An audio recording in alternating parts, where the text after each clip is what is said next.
So this is week 7 of Thermodynamics course.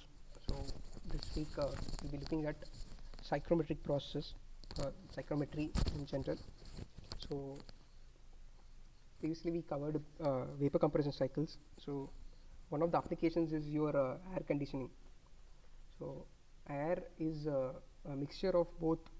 You have gases and water. So that's what you feel humidity. Then humidity is varying across where you stay. You may experience different humidity, and so you have a mixture of both this water as well as air. So which we call it dry air. So this mixture study is called as psychrometry. So we dealing with cooling of air in air conditioning processes and so on. So to estimate this how much cooling has to be provided, and in cases where you don't want humidity to be after a certain level, where you needed a dehumidification application where you remove this water from the air, and there may be cases where you need to add air. So based on the requirements, we need to understand how the process happens and how we can estimate and calculate the amount which or water to be added or the energy to be provided. So to do that, we need to understand this psychrometry. So each of the properties of a psychrometric using both air and water is combined and given as a psychrometric chart here. So in a psychrometric chart, you have a dry bulb temperature at the x-axis or the horizontal axis. In the vertical axis, you have humidity or water vapor pressure. So initially, and then it gets converted. It also given as specific humidity. So once we see how humidity and vapor pressures are related, so we'll give a better understanding. So y-axis is your water vapor pressure or specific humidity, and along the curved line here shows the saturation line. So this is the line where you have air which is fully saturated, and at this temperature you will start seeing the condensation of water from the air. So it cannot hold any more water. So if you are cooling it below, so the water from the air will condense and it will separate out from the air. So that denotes this saturation line, and this is same as what you are having in a water or a steam table. So saturation point, so this is similar to that. Then corresponding to the saturation line, the temperature line gives you the dew point temperature. So that's a dew point temperature. So that's where you're first seeing your dew, or the first drop of condensation where you're seeing. So that's your dew point temperature, and you also see enthalpy lines. This chart it's not given, so but in an actual psychrometric chart you'll also find an enthalpy lines. So that will be drawn parallel to the saturation line. So you have a at 45 degrees, you can say you have a axis which gives you an enthalpy, and you draw lines across, and these lines will be similar to this wet bulb line, but in a chart both wet bulb line and enthalpy line will be very close. So the difference will be small, but there will be difference, but you can assume that it goes across the wet bulb line, but these two lines are not parallel. So there are enthalpy lines which will be going across this chart, and you have constant volume lines shown here. So the volume representation. So you have this vertical axis, that's your dry bulb line, and then comes your volume line, and then comes your wet bulb line and enthalpy lines, and in the parallel to x-axis you have this dew point, and which shows your moisture content. So when it hits your saturation line, and corresponding that temperature is your dew point temperature. and also you have something like curved lines to the saturation line. You have multiple lines which will be shown. That is your relative humidity. So it will say how much of air is humid, or how much in moisture content it holds. So 100% is your saturation line. So saturation line is it holds the maximum amount of water which it can have at that condition. So that gives your saturation line. So that will be of relative humidity 1 or 100%. And then you will have multiple other relative humidity lines with different values, 90%, 80%, and so on. So the process we'll see next week. So, but we'll understand how psychrometric chart is and what are the properties, how to calculate the properties, and how to estimate for an air at a given condition this week. So, the first is, out of this property is your specific humidity ratio or specific humidity. So that is your mass of water vapor which you have per kg of dry air. So that gives your specific humidity. So this is always calculated per kg of dry air. So you have per kg of dry air. So how much of mass of water vapor is there if you take kg? So out of that, how much mass of water vapor is there? So if this is can be related using your vapor pressure. So for using an ideal gas law, you can convert mass into pressures. So MV is PV is MRT. So you can write mass in terms of pressures. So what you will get is in terms of vapor pressure and the total pressure. So that's why you see that the specific humidity line is also written as the vapor pressure. So here, because you can find out, you can relate specific humidity using the vapor pressure curve. And next is your relative humidity. So relative humidity is nothing but you can say specific humidity by specific humidity at saturation, or can also calculate as partial your vapor pressure divided by vapor pressure at saturation. So that will give you a relative humidity.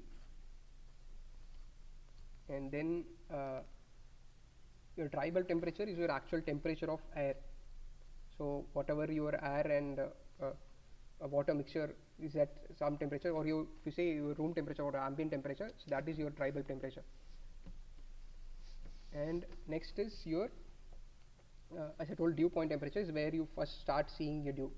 So you cool a surface and if you start seeing the air getting condensed in that temperature point, you call it dew point temperature. And then wet bulb temperature. So wet bulb temperature, you have it is called a thermodynamic wet bulb temperature, and there is a easier way to measure a wet bulb temperature, and this is happens through easier to measure for air water mixture. So how wet bulb temperature is measured is, you take a wick, cotton wick, you dip it in water and you put it across your temperature bulb where you if you have mercury which is stored, so you put it across there, and then if you pass air or you rotate it in the ambient, so what will happen is air will pick up water vapor from that and it will try to become saturated.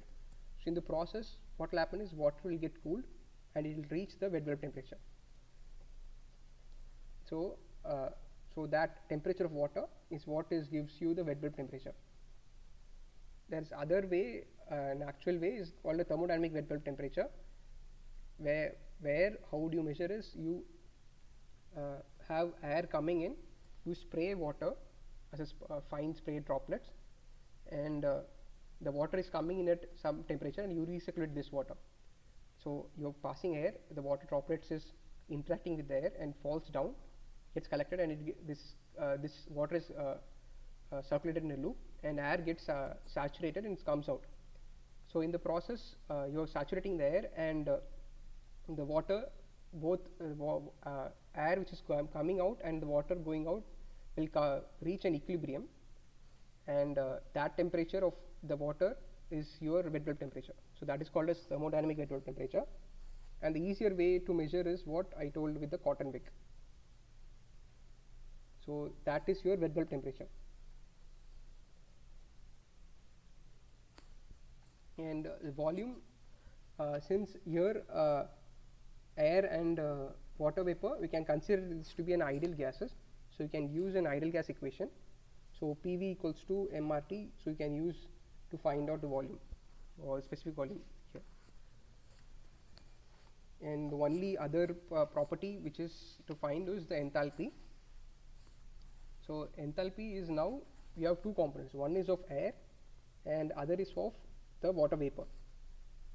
So you need to add both, that will give you enthalpy. So enthalpy, you fix some datum line, then you get CPT. So if you assume temperature at 0 degrees Celsius is 0, so Cp into T, that will give you the enthalpy of air, and then the specific humidity will give you the amount of mass of water vapor in the per kg of dry air, because we are taking MCP, it's not taking MCP already, but Cp into T.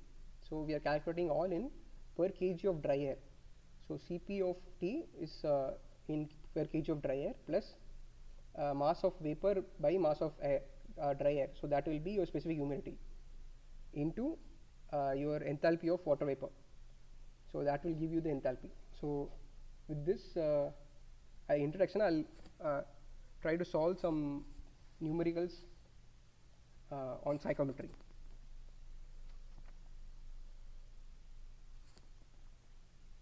So the first question is, I'll first start with some simple MCQs, can try answering. So the first one is, the wet bulb temperature at 100% relative humidity is dash dry bulb temperature.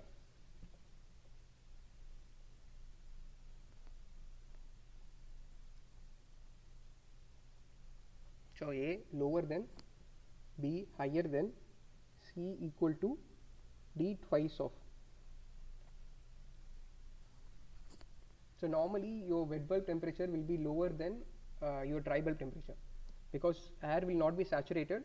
So the first example which I gave you, the measurement of wet bulb, so you have water dipped in cotton dipped in the water, and you are putting in a thermometer and rotating, so air tries to get saturated, so it will pick up water in the process. So in that water will start losing some water, so the energy of vaporization is taken away from the water itself, so the water will cool itself and it will go to a lower temperature. So that's why your temperature will be of the water will be lower than your dry bulb temperature. So how saturated the air is depends on your wet bulb temperature. So this will be equal in case of 100% relative humidity. 100% relative humidity means you are already on the saturation line. So the air doesn't have any capacity to take water, so it's already saturated. So in the process you will not have any mass transfer. So your wet bulb temperature and dry bulb temperature will both be equal in this case. So that's why if you go back to the diagram, so this saturation line, so this dry bulb temperature where it intersects with your saturation line, that will give you the wet bulb temperature.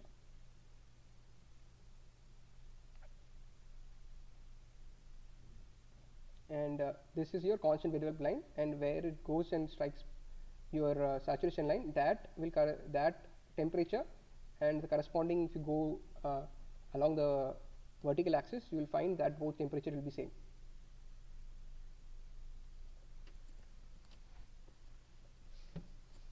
So the next question is, the specific humidity decreases during cooling and humidification process. So true, false, true or false. So we are saying the specific humidity decreases during cooling and humidification process. It's a false. So humidification, I'll just give you a brief. So humidification is a process where you add add water vapor to the air, so your specific humidity will increase. And dehumidification is where you remove water vapor from the air, so that's a dehumidification process. So humidification and dehumidification. Humidification is you are trying to add water and your humidity is increasing.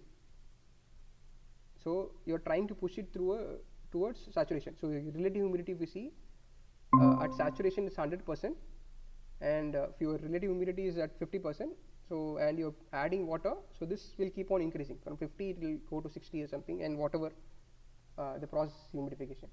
And dehumidification is the other way, you are removing.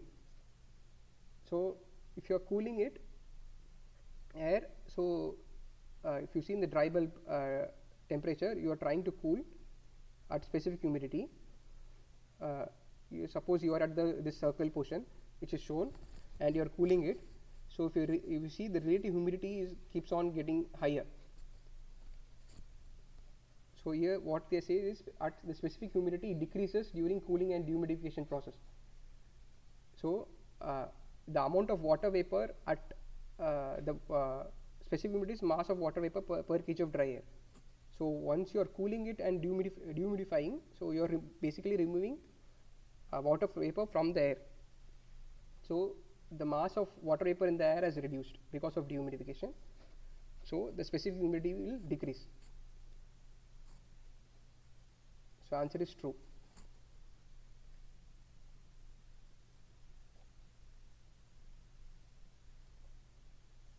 I think this, I think I'll take it next class. I think the process, when it's covered, it will be easier.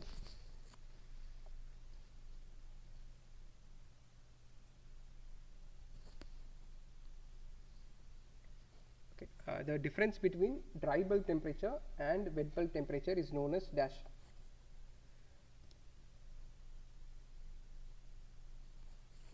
So it's called the wet bulb depression. So difference between the dry bulb temperature and wet bulb temperature, it's called as wet bulb depression.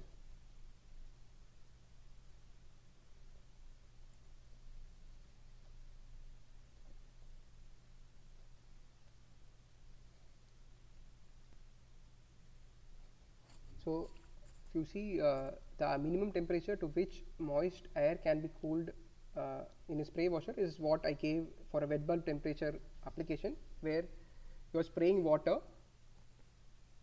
and the air is picking up, interacting with the water. So what ideal condition, what it can go is your wet bulb temperature. It's like a thermodynamic wet bulb temperature machine. So you are spraying water, and the air is interacting with the water droplets. So in the process, what will happen is air will get saturated, and the water will reach its wet bulb temperature. So in an ideal case, the temperature the water can go to is your wet bulb temperature. So the next question is, for a typical sample of ambient air at 35 degrees Celsius and 75% relative humidity and standard atmospheric pressure of 1.013 bar, the saturation pressure of water vapor at 35 degrees Celsius is 0.0056 bar. So we need to find out the amount of moisture in kg per kg of dry air. So we need to find out specific humidity. So what is given is, we know the total pressure, so of the atmospheric pressure, it is 1.013 bar. So your dry bulb temperature is 35 degrees Celsius, and your relative humidity, they are saying, is 75%, and the water vapor vapor pressure corresponding to 35 degrees Celsius is 0.056 bar. So this is your saturated vapor pressure. It's not the actual vapor pressure in the atmosphere now at 75% relative humidity, but this is whatever is given at 35 degrees Celsius is your saturated vapor pressure. So how to solve this is, relative humidity. So relative humidity, as I told, is your vapor pressure divided by the saturated vapor pressure. So using that, what you will get is your vapor pressure of water in the air. So you will get vapor pressure. Next is, we need to find out the moisture, so specific humidity. So specific humidity, as I told, is your mass of water vapor divided by mass of dry air. So once you write it using ideal gas law, what you will get is, so you have dry bulb temperature, I have shown it here. So dry bulb temperature is 35 degrees Celsius, your relative humidity 5 is 75%, your atmospheric pressure is 1.013 atmosphere, or sorry 1.013 bar, which is 1 atmosphere. So P sat at 35 degrees Celsius is 0.056. So your relative humidity is vapor pressure divided by saturated vapor pressure. So here you should be careful. So this is vapor pressure at the current condition, your air, how much pressure the water vapor is exerting. So that is your vapor pressure, and what pressure it will exert when it is in saturated condition. So PV by Psat. So phi is 0.75, which is 75%. So equals PV by your saturated vapor pressure is 0.056 bar. So with that we can estimate PV, which comes out to be 0.042 bar. So that is your vapor pressure. Now relative humidity is omega is mv by mass of air. So if you write mass in term using ideal gas law, which gives PV by RT, so your volume will get cancelled. So what will have is P by R. So R is your gas constant. So if you write it in terms of molecular weight and universal gas constant, what you will get is 0.622 into PV by P minus PV. P is your total pressure and PV is the partial pressure of water, which is your vapor pressure here, PV. So substituting that, so we know the total pressure, which is 1.013 bar. We know the water partial pressure of water vapor, which is 0.042. So substituting that, we'll get omega is 0.027 kg per kg of dry air.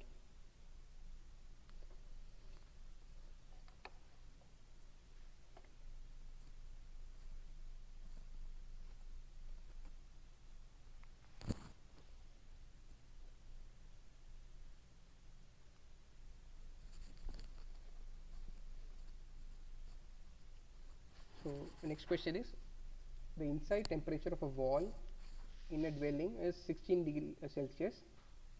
If the air in the room is at 21 degrees Celsius, what is the maximum relative humidity the air can have before condensation occurs on the wall? So what basically they have given is, so when can the air condense on the wall? Once this temperature 16 degrees wall temperature is your dew point temperature, then you will start seeing condensation on the wall. So what basically they have given is your dew point temperature and your room temperature, dry bulb temperature. So both are given. Now they are asking to find out the relative humidity. So that is the maximum relative humidity which you can have when you start seeing your condensation. So if you see, so if you are condensing at constant pressure, so as a sample of moist air is cooled at fixed total pressure, the partial pressure of the water vapor remains constant. So your pressure is same and your water vapor pressure is same, you are trying to cool. So when you are cooling at constant pressure, when it reaches your saturation temperature, that is your dew point temperature. So at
So if you see, this is okay. So now consider a TV diagram. So you have temperature with a specific volume. So this is how your two-phase region shows. This is a saturation line. So that represents your saturated vapor. So after that you will start forming water. So there will be condensation. So you have three cases. So one you have A, B, and your pressure 16. So 16 degrees Celsius is where your wall is at. So at that pressure, you corresponding to dew point temperature, you will have start finding dew. But for a given air, the amount of mass of water vapor in the air will remain constant if you are cooling it from the room temperature to the dew point temperature 16 degrees Celsius. So amount of mass of water vapor will not vary unless the water is getting condensed. So if you are cooling from 21 degrees Celsius and if your dew point temperature is your wall temperature is below dew point temperature, then you will start seeing condensation. But so your partial pressure of water vapor is given as your mole fraction of water vapor into your pressure, total pressure. So this is your Dalton's partial pressure law. So you will get the vapor pressure. So if your pressure is below 16 degrees Celsius, corresponding to the vapor pressure for 16 degrees Celsius, if it is below that, if you are cooling it, you will not condense at 16 degrees Celsius because your dew point temperature is below 16 degrees Celsius. But if your pressure is more than the pressure at 16 degrees Celsius, so suppose for A or 21 in this case, if you are cooling it, so your dew point temperature is above 16 degrees Celsius. So at max, if your pressure is at corresponding to 16 degrees Celsius, it will that is the maximum pressure you can have at 16 degrees Celsius, where you will start seeing your condensation. So your relative humidity is your vapor pressure divided by your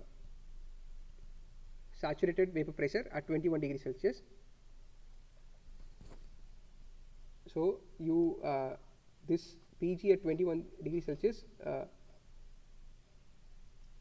and PV you have at 16 degrees Celsius. So that is your dew point temperature.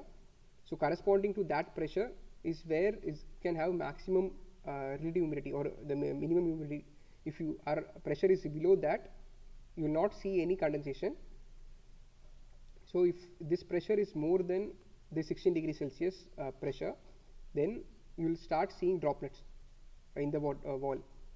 So 16 degrees Celsius is the temperature at which you to find out the vapor pressure. So corresponding to this 16 degrees Celsius, your vapor pressure will be 0.01818 bar, and at 21 degrees Celsius, your vapor pressure will be 0.02487 bar.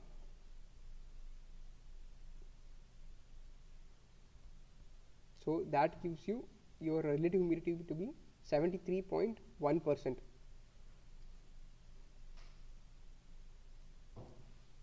So this is the relative humidity at which you will start see dew.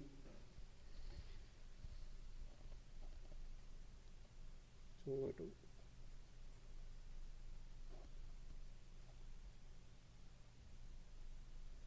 the easier way to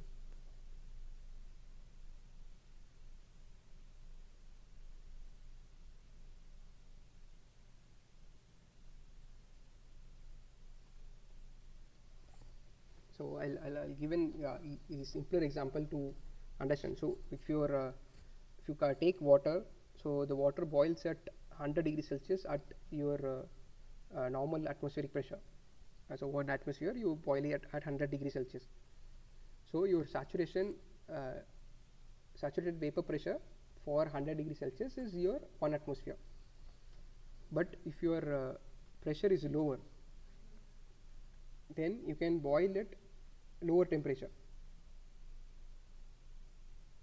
So that's the other way. If your vapor, your vapor pressure is lower, and you can condense at lower temperature.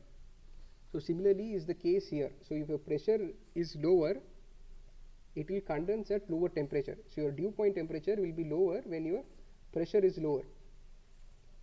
So for the water vapor to condense in the room, you need the amount of water vapor pressure in the air to be more. If the amount of partial pressure in the air is more, that means you have more amount of water in the air, and your humidity is more. So the point where the pressure is vapor pressure is in the saturated pressure of the 16 degrees Celsius, if that corresponding water vapor pressure is present, then at that point you will see condensation of water. So that's what is given. So you if your pressure is more than the vapor pressure to 16 degrees Celsius, then it's like you are condensing at higher temperature. So you don't need to go to much lower temperature. So if your pressure is lower, it's condensing at lower temperature. So it will not condense at 16, it will condense much below. So you can have it will start condensing at the vapor pressure corresponding to 16 degrees Celsius. So that is the minimum vapor pressure which you need for condensation to happen. So for that's what they have asked. So where you will start seeing condensation, so that 16 degrees Celsius vapor pressure is where you will start. So you need that amount of partial pressure of water in the air. So that's what PV signifies, the saturated vapor pressure at 16 degrees Celsius, and divided by your air saturation pressure you need. So that is your saturated pressure corresponding to 21 degrees Celsius. So that will give your humidity. So that is 73.1%. Is this clear? Do you have any doubt?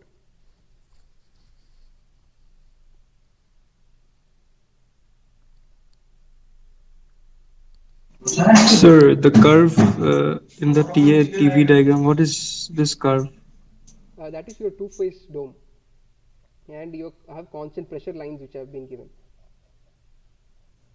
Okay. So this is your on the left side you have saturated liquid. Sorry, in this left side curve you have saturated liquid, and the right side curve is your saturated vapor. And on the left side of that curve you have liquid phase. Inside these two curves you have liquid plus water mixture, sorry, vapor plus water mixture, liquid, and on the right side you will have vapor.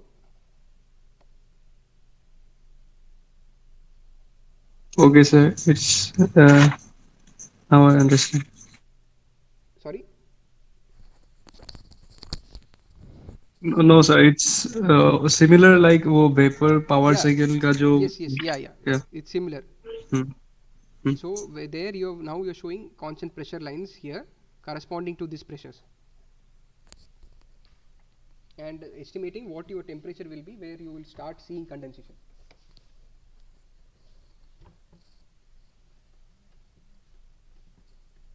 Okay, so I'll move to the next question.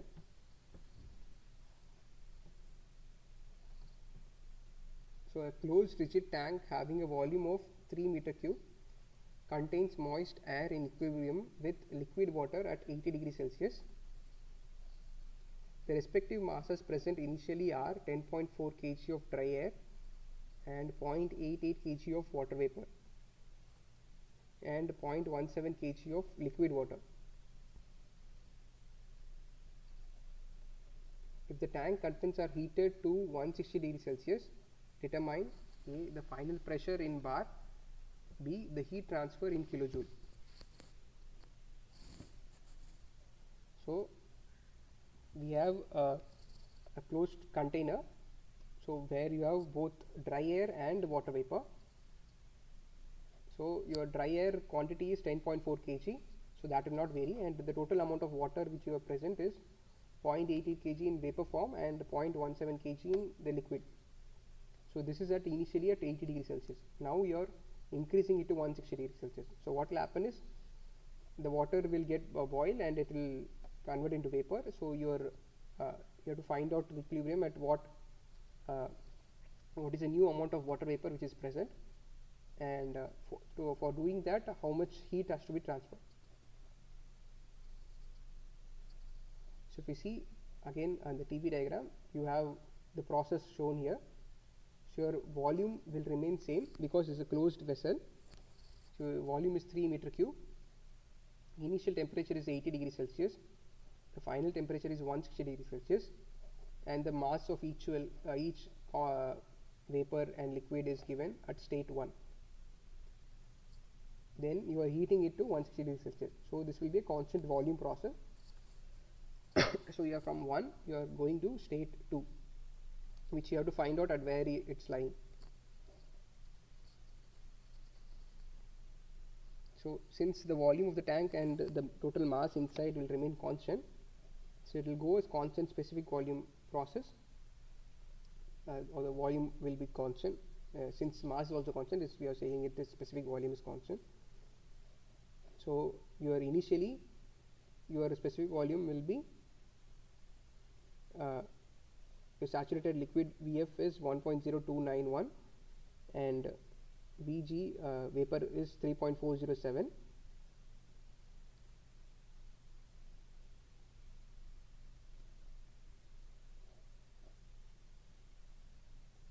So with respect to that, your total specific volume will be mass of vapor into the specific volume of gas or the vapor plus mass of water into your specific volume of water divided by the total mass. So that will give you 2.8556 meter cube per kg. So that is your specific volume at for the water vapor mixture. Now since the specific volume is greater than at 160 degrees Celsius corresponding to, so if you see at 160 degrees Celsius and the specific volume at 2.8556, so here your corresponding saturated vapor at 160 degrees Celsius V is 0.3071 meter cube per kg.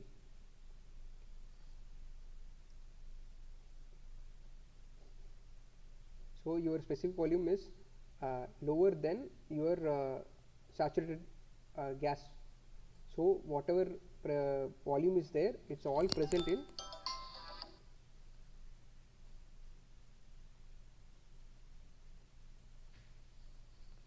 so it can happen only when your whole of water vapor is present in vapor form.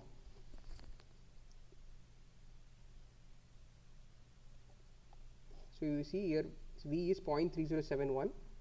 So your Vg is here. Excuse me. Hello.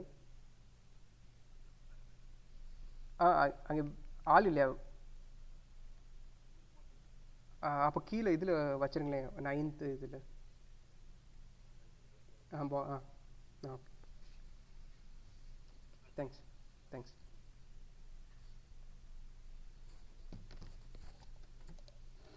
Sorry. So if you see the specific volume corresponding to 160 degrees Celsius, it is 0.3071, but the specific volume which we have found out is 2.8556, which is greater than your the saturated vapor specific volume.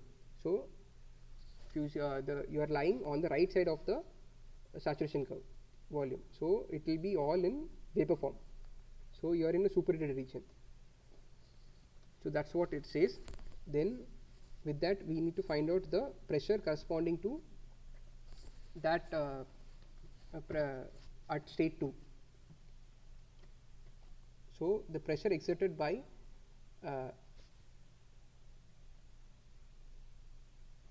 air and vapor. So the P2 will be the partial pressure of air and partial pressure of water vapor.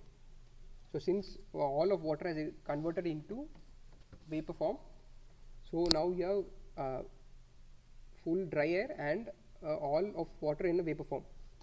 So if you are applying ideal gas equation, so what we'll get is mass of air divided by molecular mass of air.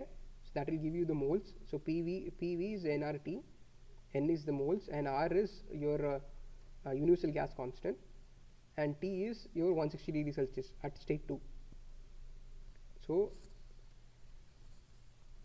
now, so the total moles of air and water mixture is mass of air by molar mass of air plus mass of water vapor divided by molar mass of water vapor into universal gas constant into temperature divided by the volume of the vessel. So mass of air is 10.4, which is given, and mass of water vapor is 1.05, which is the summation of both 0.88 plus 0.17. So at state 1, which was in both liquid and vapor form, since we have heated it to 160 degrees Celsius, all of the liquid has converted into vapor, and it is at 160 degrees Celsius. So the mass of vapor will be 0.88 plus 0.17. So that gives you 1.05, and molar mass is 18. So substituting, and universal gas constant is 8.315 kilojoule per kg Kelvin, or Newton meter per kilomole Kelvin here, kilojoule per kilomole Kelvin, and into temperature is 273 plus 160, which is 433, divided by your volume is 3 meter cube. So that gives you pressure of 5.01 bar. So that is the final pressure when you are heating the closed volume from 80 degrees Celsius to 160 degrees Celsius.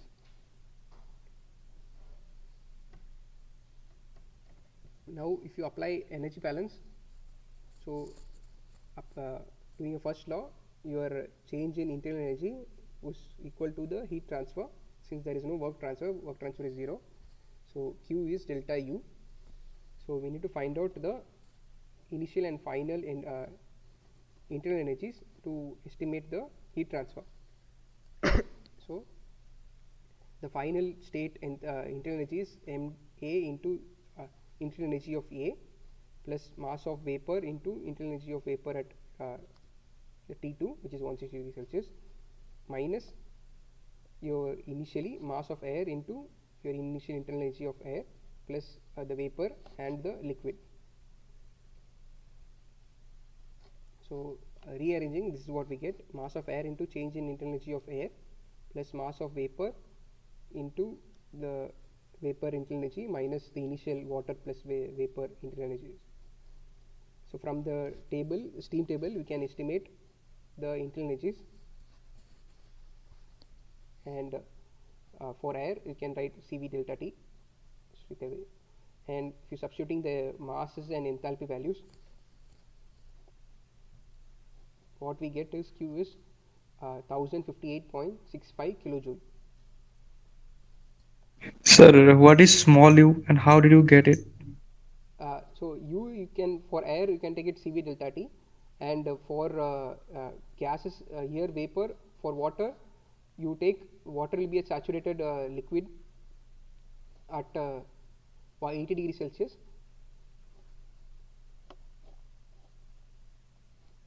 So what is given is, Sir, can you show me the equation of? yeah, I have to take the screenshot. No, the question. okay. I'll share this slide.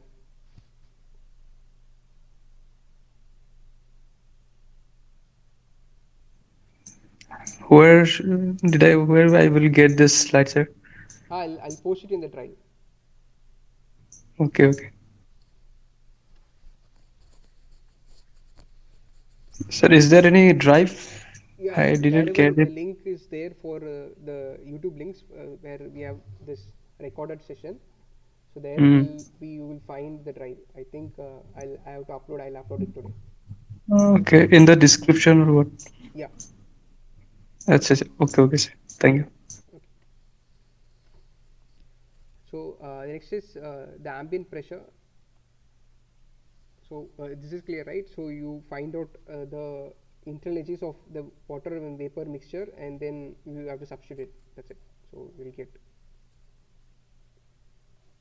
So next is the ambient pressure, temperature and relative humidity of air at location are 101 kilopascal, 300 Kelvin and 70% respectively. So the saturation pressure of water vapor at 300 Kelvin is 3.6 kilopascal. So we need to find out the specific humidity. So if you see, this is similar to what we saw in previous question. So same, you have relative humidity, you know the dry bulb temperature, you know the total pressure, you know the vapor pressure, saturation vapor pressure. So we can find out specific humidity. So same, phi is 0.7, so which is equal to your partial pressure of water vapor divided by saturated pressure. So we can find out PV, and omega is 0.622 into PV by P total minus P of water. So that will give you omega is 0.0159 kg per kg of dry air.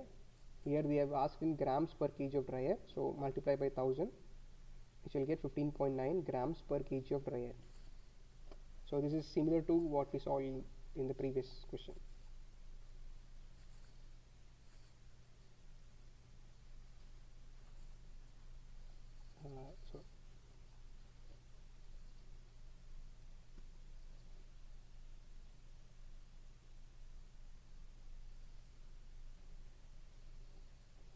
So next question is, in a dew point apparatus, a metal beaker is cooled by gradually adding ice water to the water initially at room temperature. So the moisture from the room air begins to condense on the beaker when its temperature is 12.8 degrees Celsius. If the room temperature is 21 degrees Celsius and the barometric pressure is 1.01325 bar, find the partial pressure of water vapor in the room air and parts by mass of water vapor in the room air. So we need to find out the specific humidity and the partial pressure. So this is similar to what we saw. So what is given is, you have a beaker where initially some water is there at room temperature, which is 21 degrees Celsius. Now you are adding cold water to it.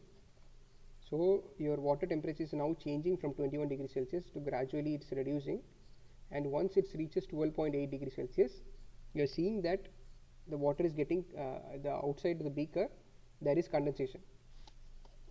So what essentially is given is the dew point temperature and the dry bulb temperature. So with that we can find out your partial pressure and the mass of water vapor. So partial pressure of water vapor at dew point temperature of 12.8 degrees Celsius is 1.479 kilonewton per meter square, or kilopascal. You have partial pressure of dry air, which comes out to be 99846 Newton per meter square. Your omega is nothing but 0.622 into your partial pressure of water divided by your pressure of dry air, or your total minus your PV. So substituting that, you can find out omega.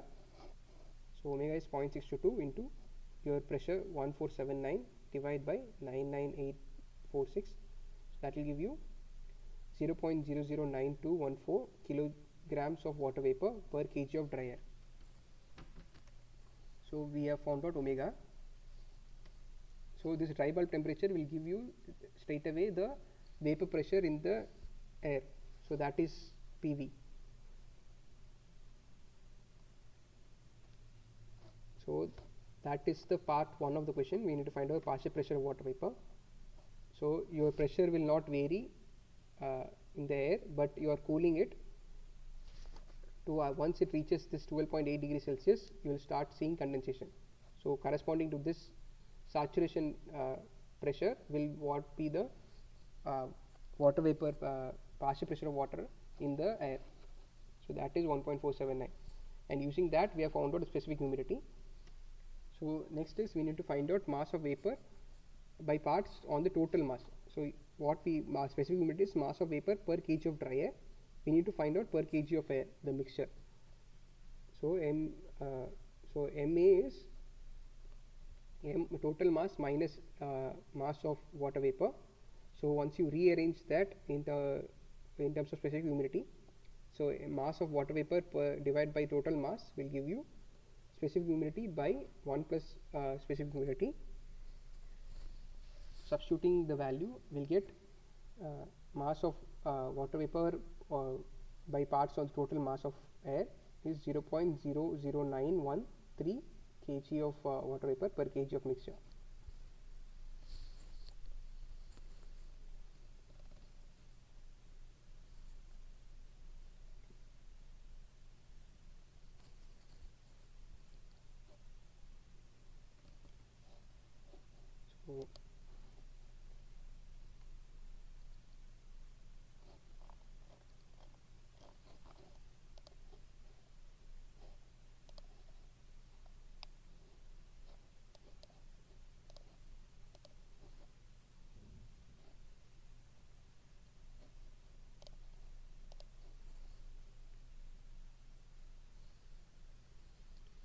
So next question,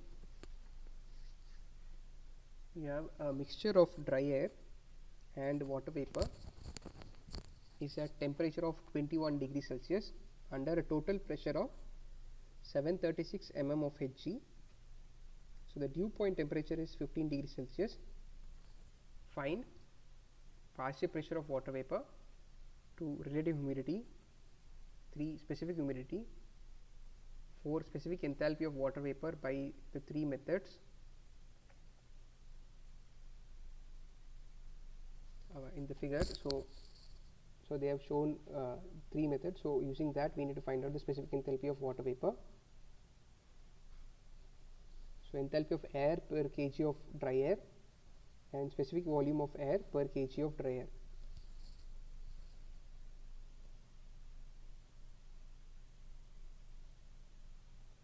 So what is initially known is your temperature is 21 degrees Celsius and dew point is 15 degrees Celsius.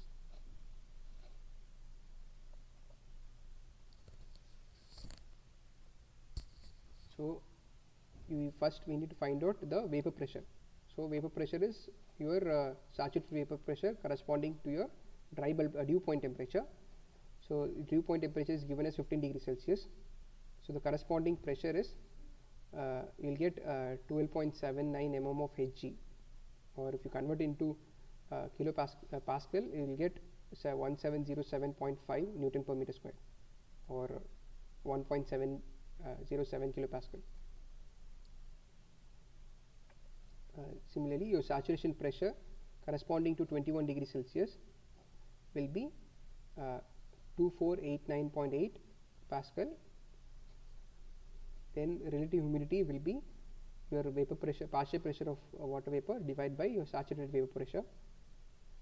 So substituting the values, we will get 68.58%. So this also can straight away get it from the steam table. Your pressure, saturation pressure corresponding to 15 degrees Celsius and at 21 degrees Celsius. So next is specific humidity. The specific humidity is 0.622 PV by PA.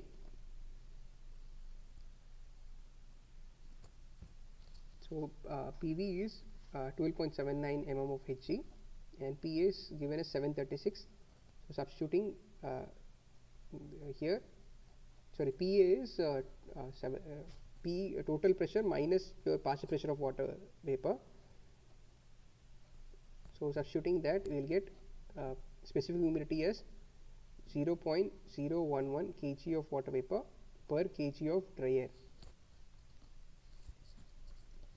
Sir, in the first question, their PV equal to 12.79. It was mmHg. Yes. Then they converted it into Newton per meter square. Yes. So they multiplied 133.5. So what is That this is rho g. 133.5? If you see, pressure can be written in terms of the head of height. Also, it's be rho into g into height. So rho of Yes, yes. mercury is 13.6 and g is Pressure. 7.81.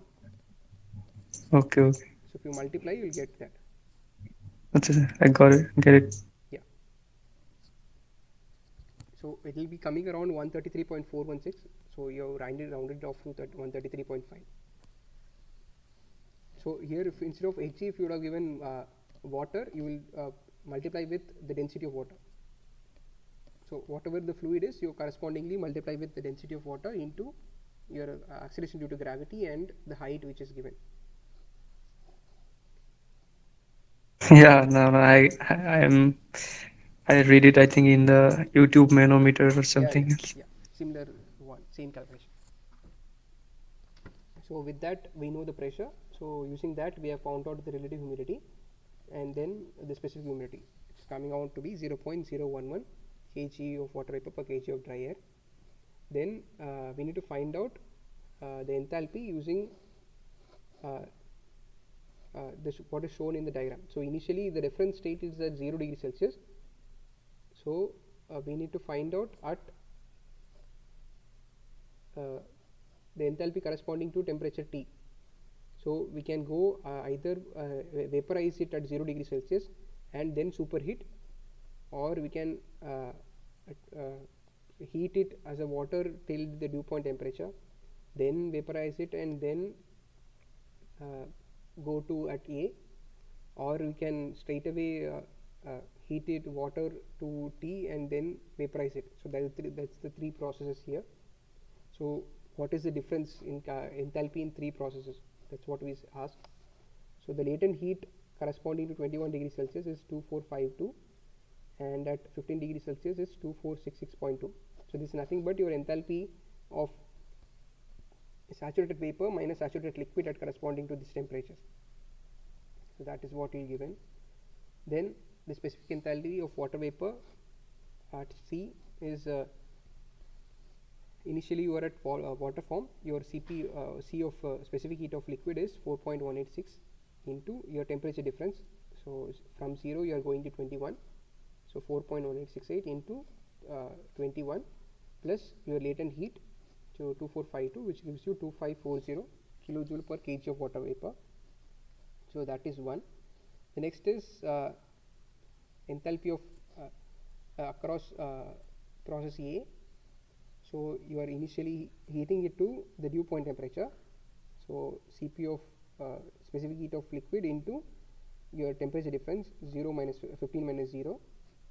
So your reference is 0. So that's why 15 minus 0 plus your latent heat at that condition, 2466.2, plus then your Cp of vapor, which is 1.88 into delta T, 21 minus 15. So that is the next process, which will give you 2540.3 kilojoule per kg of water vapor. And then if you go across the last process, so a latent heat at 0 degree Celsius is 2501 plus the other is from 0 to 21 you are heating the vapor. So Cp of vapor 1.88 into 21. So that gives you 2540.5 kilojoule per kg of water vapor. So that is how the enthalpy is measured in across the three processes.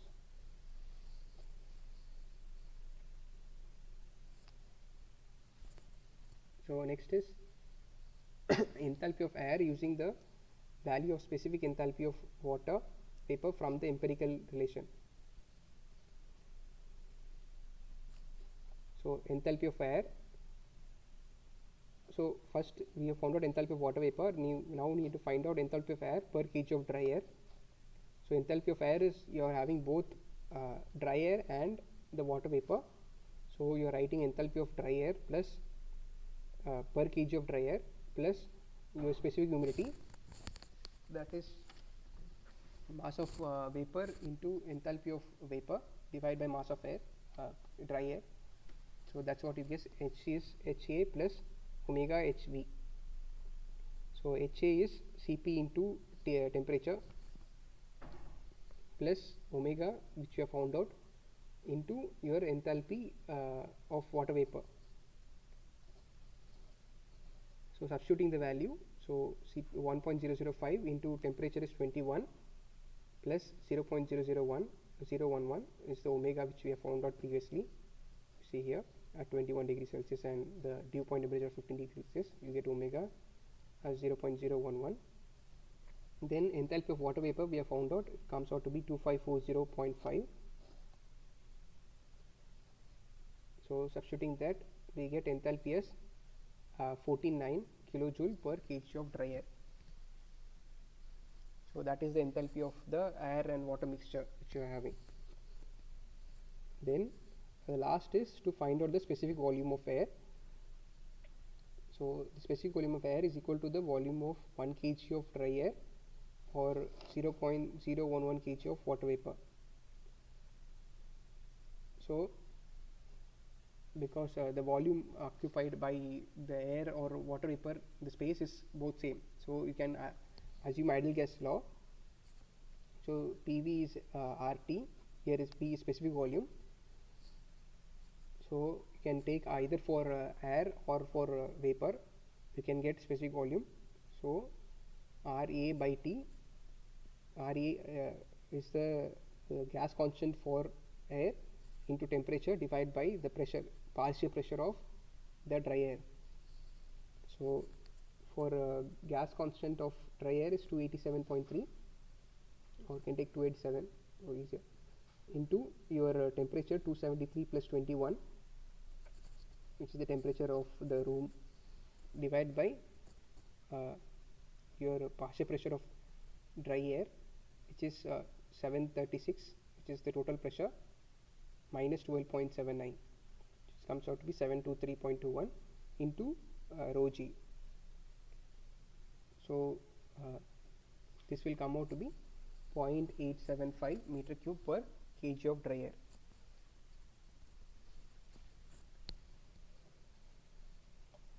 Any doubts in this? Sir, the value of HA was given in this question, or No, what I it is am? Cp into delta T. See, your reference temperature is 0 degree Celsius. You see, reference is 0 degree Celsius. From there only you found out the enthalpy of vapor. So that reference datum will remain same for both. So substituting the enthalpy of air there. So Cp into delta T, 21 minus 0. So 0 is Okay, this only. So okay, Cp is okay. 1.005 into delta T. So this is a CP for vapor Cp of dry air. This 1.005 is a for air dry air. plus enthalpy of dry air plus enthalpy of water vapor mixture. Hmm. So Okay, that got will it. give you the total enthalpy. Hmm. Yes, sir. Okay. So next is calculate humidity ratio, dew point temperature, density, and enthalpy of atmospheric air when the dry bulb temperature is 35 degrees Celsius and wet bulb temperature is 23 degrees Celsius, and the barometer reads 750 mm of Hg with relative humidity of 36%. So you need to find out for what is given is, you know, dry bulb temperature, which is 35 degrees Celsius, then wet bulb temperature, which is 23 degrees Celsius, and the barometer reads 750, that is your atmospheric pressure or the total pressure, which is 750 mm of Hg, and relative humidity also is given 36%. So with this we need to find out humidity ratio, then dew point temperature, and density and enthalpy of atmospheric air. So what is given is relative humidity. So relative humidity is nothing but your partial pressure of water vapor divided by the saturated pressure. So your partial pressure is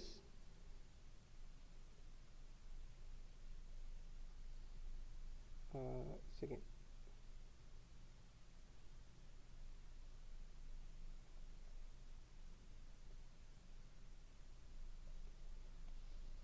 We'll get partial pressure to be 15.18 dB. That's what we have to calculate, and your saturation pressure will be your pressure corresponding to 35 degrees Celsius. So and for 36 degrees Celsius you will find out the partial pressure of water vapor, which is 15.18. So from there we'll get partial pressure of water vapor. So what is known is relative humidity is known, which is 36%, and saturation pressure is 42.2 corresponding to 35 degrees Celsius dry bulb temperature. So 35 degrees Celsius water vapor pressure will be 42.2. So which will give me 15.18 mm of Hg. So this is in mm of Hg. So the humidity ratio is 0.622 your partial pressure of water divided by your total pressure minus partial pressure of water vapor. So substituting the values, so which we have found out PV is 15.18 and the total pressure is given, which what is rated in the barometer, which is 750. So minus 15.18 which gives humidity ratio as 0.01285 kg of water vapor per kg of dry air. So we have found out humidity ratio. Next is we need to find out dew point temperature. So dew point temperature is nothing but your saturated temperature corresponding to your partial pressure of water vapor. So previously we found out using dew point temperature, we found out the partial pressure. Now using partial pressure we find out the saturation temperature, which will give you a dew point temperature. So saturation temperature at 15.18 mm of Hg is 17.7 degrees Celsius. If you see your dry bulb temperature is maximum, then your white bulb temperature is lower than your dry bulb temperature, and then dew point temperature is lower than your wet bulb temperature. At saturation condition, all will be together. All will be same, equal.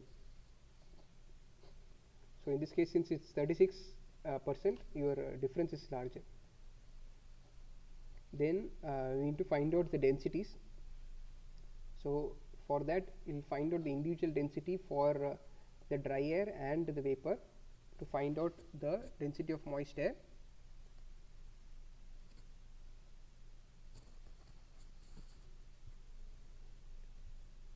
So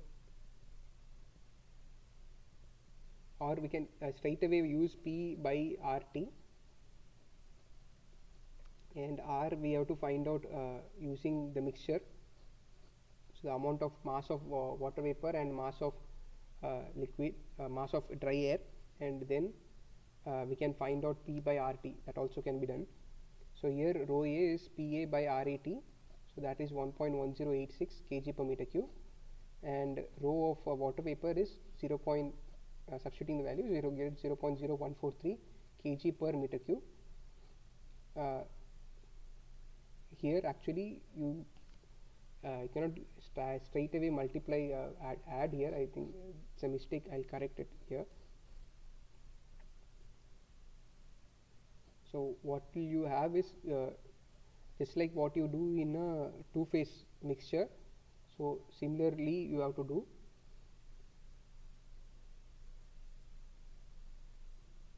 The ratio mass will be x of water vapor into divide by rho A plus your 1 minus x divide by rho of V. So that will give you the equivalent density. So this I will correct here. Then enthalpy is 1.005 into temperature. So this same what we did. So enthalpy of dry air plus omega into enthalpy of your liquid or the water vapor. So here what we did is we have followed the previous case, this CB part from 0 degrees Celsius, the enthalpy of liquid, and then your Cp into delta T, Cp of water vapor into delta T. So that's what we have written here to find out the enthalpy of water vapor. So Cp of dry air is 1.005 into corresponding temperature, because T minus 0 is T, so that's why we written straight away T, plus omega into 2500, which is the enthalpy latent heat at 0 degrees Celsius, which is 2501 actually in the previous case,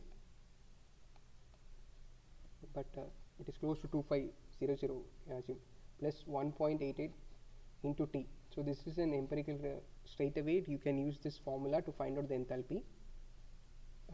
if the chart is not available, this is how you find out the enthalpy. So latent heat at 0 degree Celsius plus your specific heat of water vapor into temperature. So substituting the temperature value here, which is 35 degrees Celsius, which will give you enthalpy as 68.15 kilojoule per kg of dry air.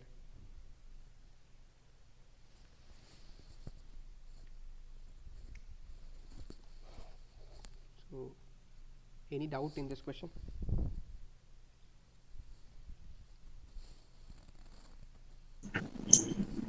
So what was this small t?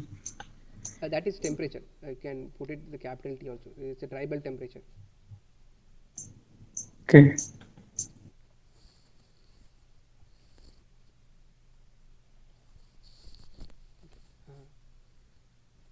So next question is, a 5 meter by 5 meter into 3 meter room contains air at 25 degrees Celsius and 100 kilopascal at a relative humidity of 75%. Determine the partial pressure of dry air, P the specific humidity, the enthalpy per unit mass of dry air, and the masses of the dry air and water vapor in the room. And what is given is Cp is given, and for water the saturation temperature, so this is not 5, it's equal to this got replaced in the word, so I think the typo. So Tsat equals 3.1698 kilopascal at for 25 degrees Celsius. Your pressure is 3.1698 kilopascal. So this is saturation pressure, and your enthalpy of vapor is 2546.5 kg kilojoule per kg. So with this we need to find out your partial pressure of dry air, and your relative humidity is given. Specific, you need to find out specific humidity, enthalpy, and masses.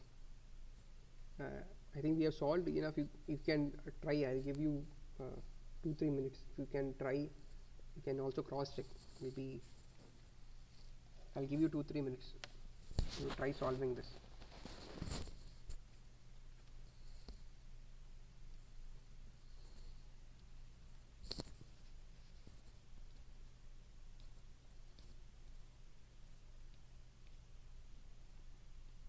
So using relative humidity, you would first find out the vapor pressure, partial pressure of water vapor, and then using that you can find out the dry air, and then using that you can find out humidity.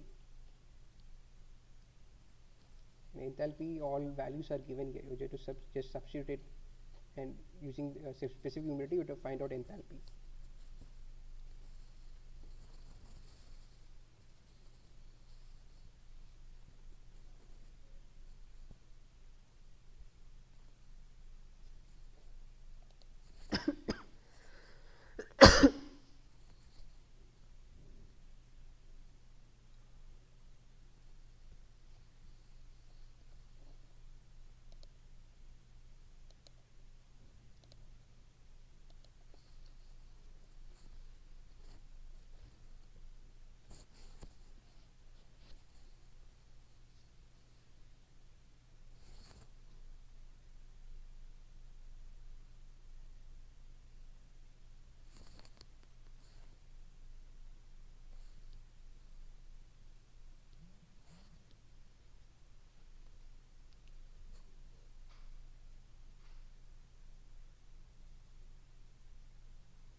see how to solve this. So partial pressure of your dry air is your total pressure minus the partial pressure of water vapor.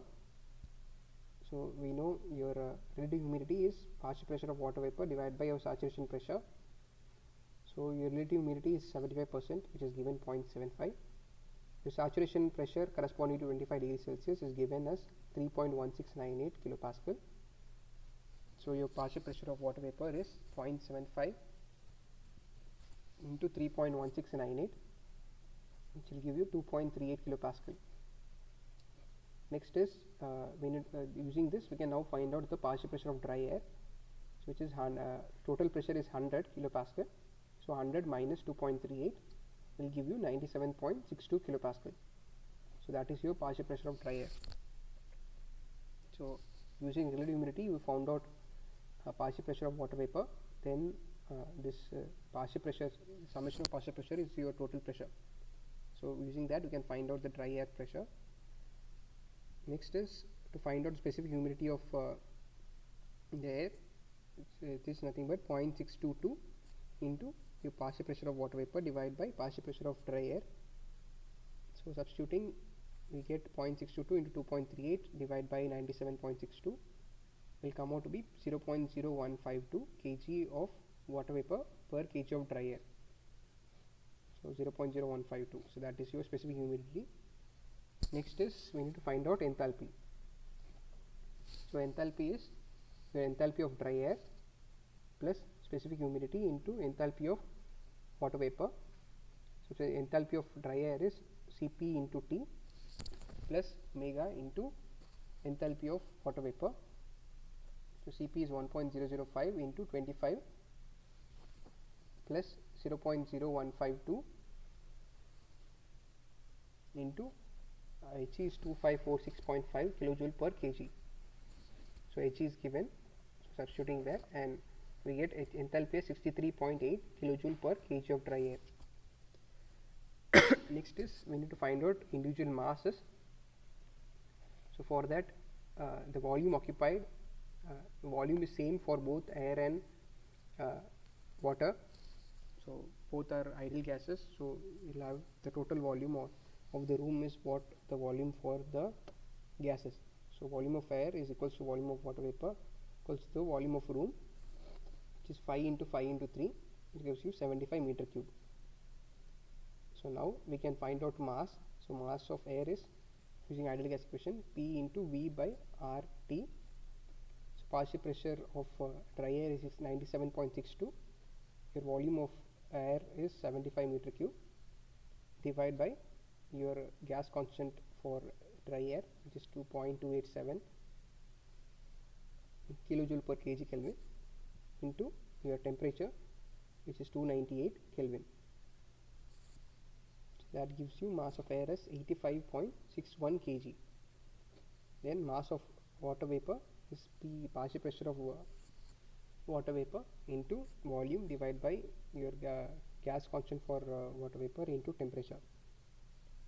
So partial pressure is 2.38 into 75 divided by gas constant is 0.4615 kilopascal per kilojoule per kg Kelvin. So gas constant is nothing but your Young's gas constant by your molar mass into temperature 298. So that gives you 1.30 kg. So the other way of finding it is, you know, specific humidity. So mass of water vapor is omega into mass of dry air. So 0.0152 into 85.61 will also get 1.30 kg. So any doubt in this?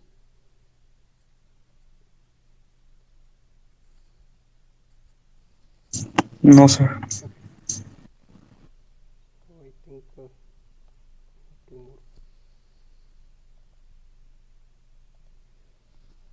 So air at 12 degrees Celsius, 1 atmosphere and 40% relative humidity enters a heat exchanger with a volumetric flow rate of 1 meter cube per second. A separate stream of dry air enters at a 280 degrees Celsius and 1 atmosphere with a mass flow rate of 0.875 kg per second and exits at 220 degrees Celsius. So you have a heat exchanger. One side you are having air, so which has both water vapor and air, which is coming in at 12 degrees Celsius and 1 atmosphere, and your relative humidity is 40%. With the volumetric flow rate is 1 meter cube per second. The other side you are having dry air, which is coming in at a mass of 0.875 kg per second. It's coming in at 280 degrees Celsius and going out at 220 degrees Celsius. So neglecting heat transfer between the heat exchanger and its surrounding, pressure drop in each stream, and kinetic and potential energy effects determine the temperature of the exiting moist air, the rate of exergy destruction. For T0 is 12 degrees Celsius. So this is how the process is. So this is heat exchanger. Your volumetric flow rate is 1 meter cube per second. Your temperature is 12 degrees. Your pressure is 1 atmosphere of both. Your relative humidity is 40%, and it's coming on. We need to find out the temperature at which it is coming out. Your surrounding temperature is at 12 degrees Celsius. So second, you are heating this air using air which is coming in at 0.875 kg per second and 280 degrees Celsius, and it is getting cooled to 220 degrees Celsius. So if we do a mass balance, so mass of a dry air coming in at both will be same. So m dot 4 equals m dot 3. So that is for the hot stream, and the other side the mass of dry air equals the mass of air which is coming in. So m dot A2 is equals to m dot A is coming in, and mass of water vapor which is coming in at state 1 is equals to mass of water vapor which is coming out. So your specific humidity will remain same in both the process, because your mass is not getting changed. The amount of water vapor in the air is same. So your specific humidity will remain same.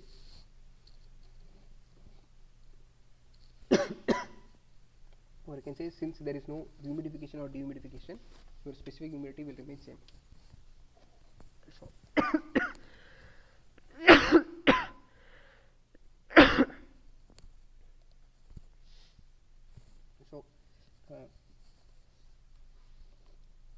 so initially at state 1, relative humidity is 40%.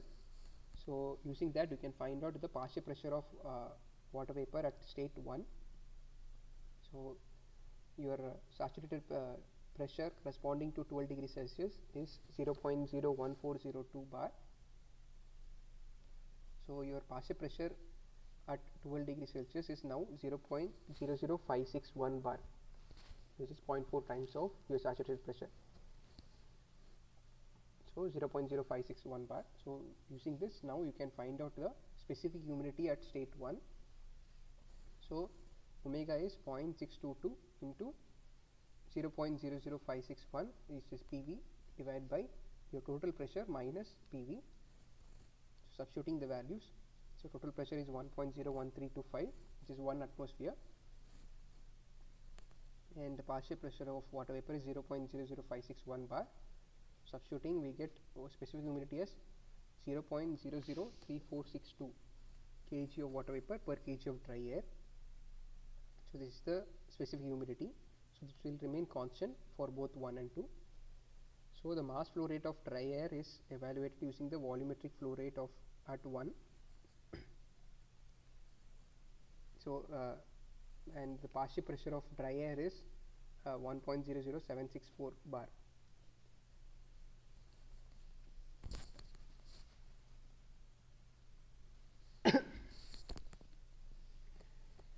So your mass of air is partial pressure of dry air into volumetric flow rate divided by your specific volume.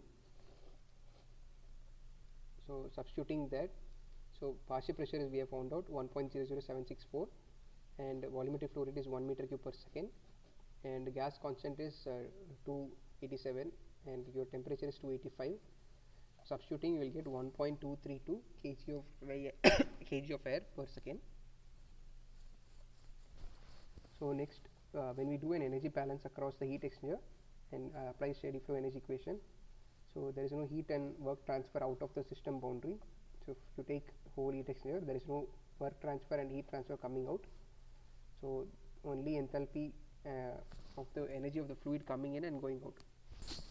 So since we are neglecting kinetic and potential energy, so enthalpy of energy coming in minus enthalpy of energy going out, of stream going out. So m dot A HA1 plus m dot V HV1 is the enthalpy of air, moist air coming in, minus m dot A HA2 plus m dot V HV2 is your enthalpy of moist air going out. So we are just writing it in the parts of dry air and the water vapor. Then other is the dry air, m dot 3 H3 minus m dot 4 H4 for the hot stream. So now rearranging it and dividing it by the masses, we will get this is how what we get. So H of air at T2 plus omega Hv at T2 is Ha T1 plus omega Hv T1. So this we get 2 which we need to find out, state 2 and other.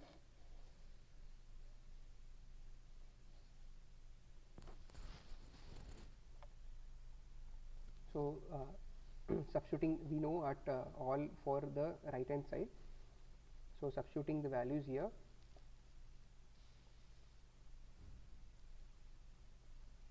so we get enthalpy at state 2 as 331 kilojoule per kg of dry air. So we know enthalpy, so we need to just substitute the temperature value and estimate the enthalpy such that the enthalpy matches 331 kilojoule per kg of dry air. So you assume some initial temperature, so you know starting at 12 and you will be the temperature will be more than 12. So you start at 30 and if you see your enthalpy is 331, it will be lower than 331. Then you assume a higher temperature, suppose you assume 70, then your enthalpy will be more than that. So you have to readjust that iteratively and it will come out to be 56 degrees Celsius. So that is the temperature for corresponding to the enthalpy of 331 kilojoule per kg of dry air.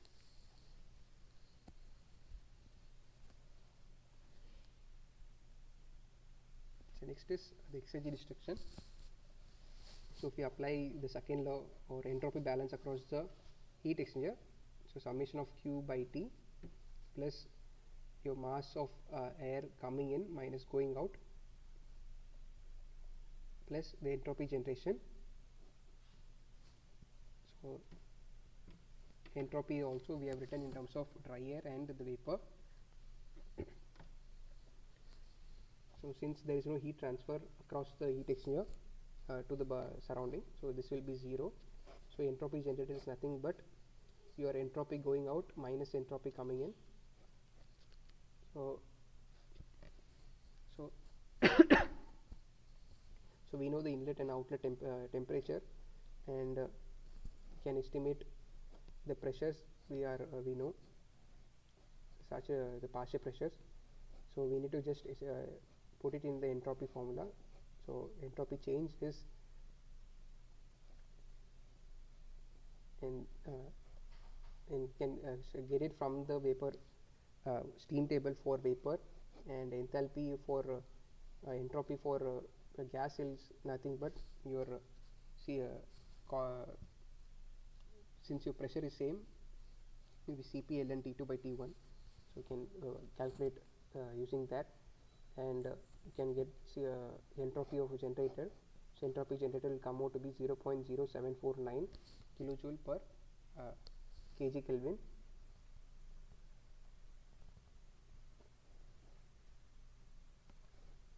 So next, the exergy destroyed will be nothing but T naught into entropy generated, which will come out to be 21.35 kilowatt.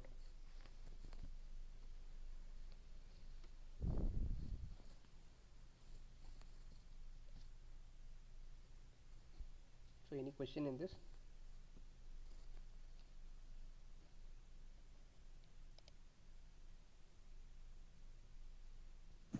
No, sir.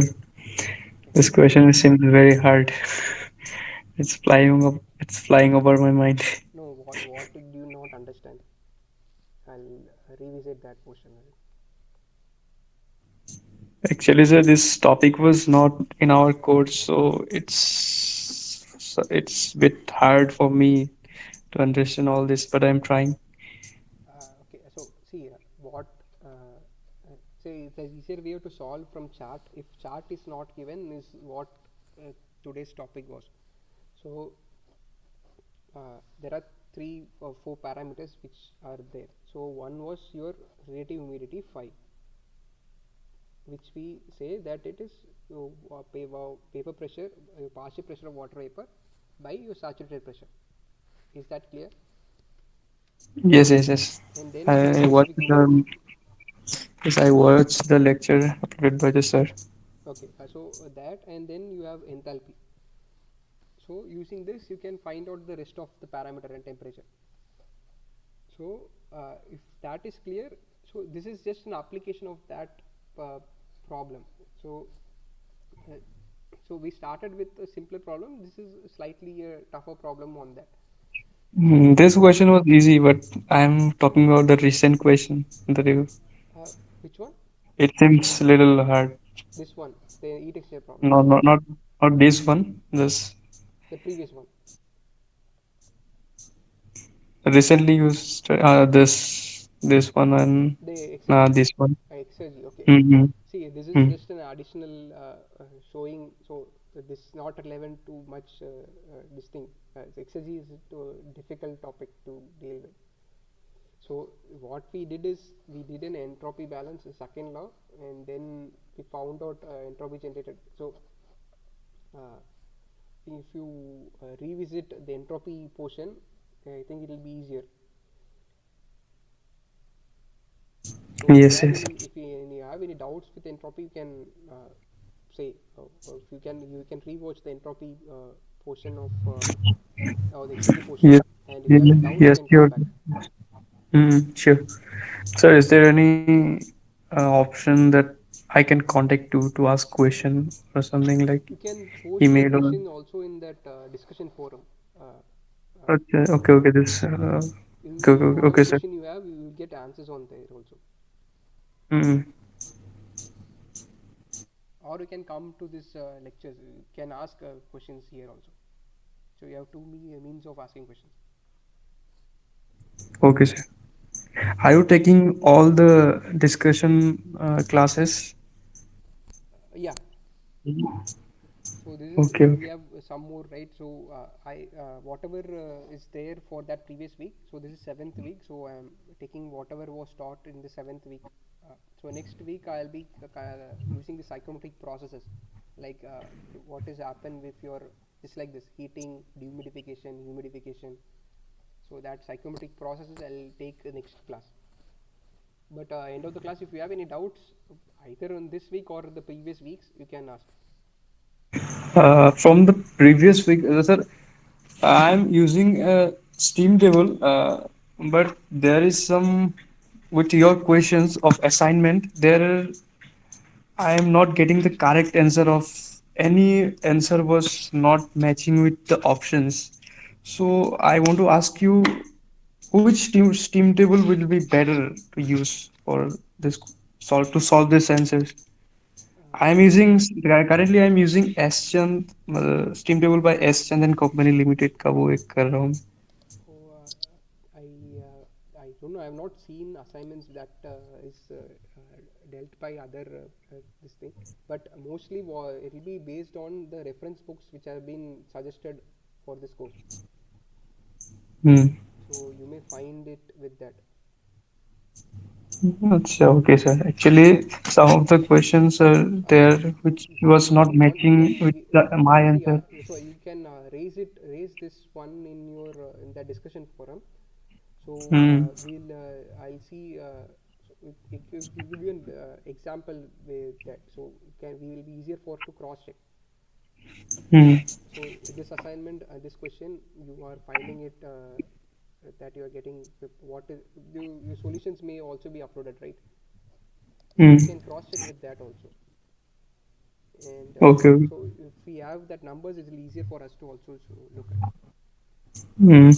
There is no option to get the answer, full answer, but I'm trying also to solve again and again. Yeah. But So you can put it in that. So if we have that how you have solved all this thing, so it'll be easier for to look at.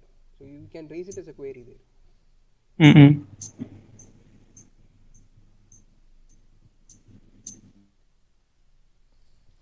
Okay, then so if you have any other doubt, can clear, or else we can meet next week. Okay, sir. Uh, Uh, where will be when will you will be taking other class? all Tuesdays. So the Tuesdays at the same time, 6 to 8. Mm.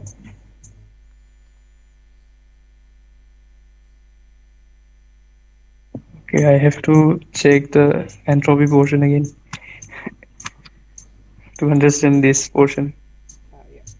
Yeah. See, this is what the same exergy. This is related to exergy. So you have to revisit exergy, and also to calculate, you also need to find out entropy. So how to calculate entropy. So that will be in the thermodynamics course. So you can revisit that there. Yes, sure. So it will be easier for the exergy calculations portion. Yes, yes, yes. Mm.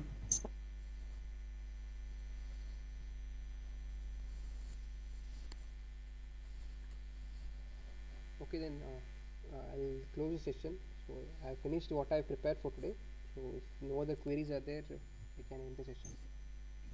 Okay. So, do you set all this assignment question? No, no, it's not done by me. It's either by the course tutor and or other teaching assistants. They provide. Okay. Okay. I Are deal you with only this are you course. a professor? Yes. Are you a professor in IIT Madras or No, no, PhD scholar? I am a PhD student. So I also Okay. the Okay. assigned teaching assistant. Okay.